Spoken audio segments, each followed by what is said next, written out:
Sa Iglesia ni Cristo. First encounter ko po sa Iglesia ni Cristo ay noong mapunta po ako sa Laguna.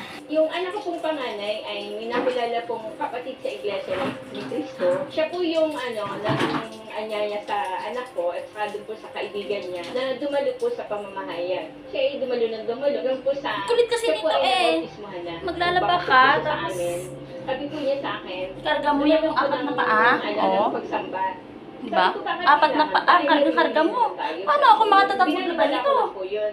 Ha? Paano ako matapos maglaban nito? Sabi niya, Ha? ano po kayo? Kahit isa Ha? lang po. Sabi ko, sige, isa lang. Paano ako matatapos maglaban nito? Sabi ko ganun. Kasi may religion naman tayo. Sabi ko ganun. Tapos dumalo na nga po ako nun.